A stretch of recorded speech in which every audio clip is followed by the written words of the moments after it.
Hey guys, welcome to my first impressions for Magi.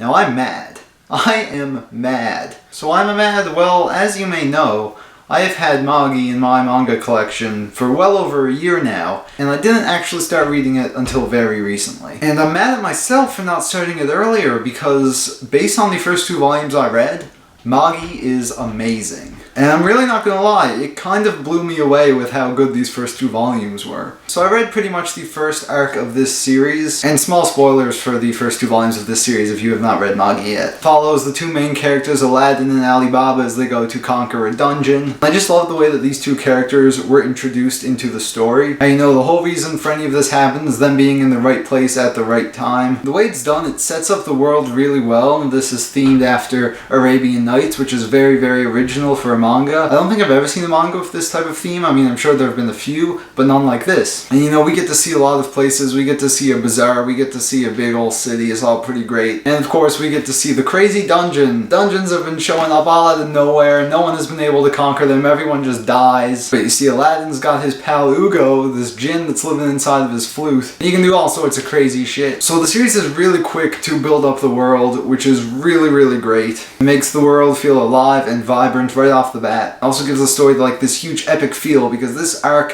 felt super epic. It was only the first arc in the story, and all they do is conquer some dungeon. But you know, the stakes were super high, you know, like 10,000 people have died. And then you got the greedy king and his bodyguards who are after them. Notably this one slave girl, Morgiana, who I have a feeling will be, you know, a pretty important character in this story. And like, it's established that Aladdin is much more powerful than these guys. He's what's known as a Magi, who is some like legendary sorcerer who will pick the next king or whatever. So it's established that he is much more powerful than pretty much everyone. And the fights they have don't really take very long, but it still felt crazy and epic and huge. It's also very fun. I mean, these guys get to go in friggin' dungeon exploring. It's like Indiana Jones. It was awesome. You know, they have traps and monsters and all that fun stuff. And you know, the king guy is a complete asshole, and we get to see Morgiana's redemption and all that stuff. Like, a lot of things happen in just this first arc. It felt like I almost read a complete series. It was also really interesting how it ended. You know, they meet the big djinn guy, they get all the wealth from the dungeon, and as they're leaving, they're just discussing,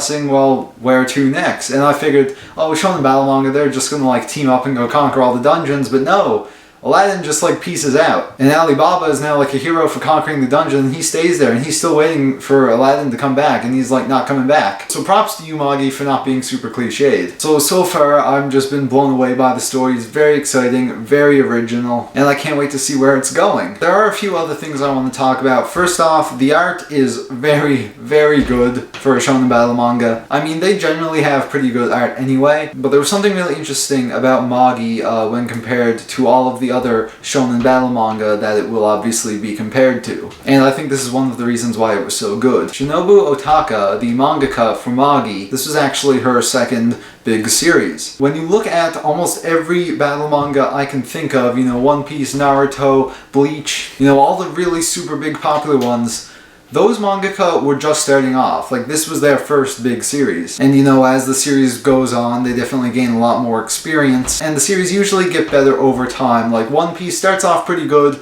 but then later on becomes amazing. But because this is already an experienced mangaka working on this series, you can tell, because the story already starts off amazing. Like, honestly, I think this has the best introduction to any Shonen Battle manga I have read so far. And if the story stays this strong, it could definitely become one of my favorites. Also, reading the parts in between the chapters of these volumes was really interesting, because the mangaka sort of tells her story about how Magi came to be. And while her last series that ran for 12 volumes was a romantic comedy, she said that she has always wanted to make a Shonen Battle manga. So based on the quality of these two volumes, that she has been thinking about doing shonen manga for a while, because it definitely shows. She just planned all this stuff out, and it came out perfectly. So yeah, those are my thoughts on the first two volumes of Magi. Since the series is ending soon, I do plan to catch up. I'll be getting all of the volumes over the next few months, and who knows, there may come a time where I review the final chapters of the series. So with that, thank you guys so much for watching. You can leave your thoughts in the comments below, and I will see you in the next video.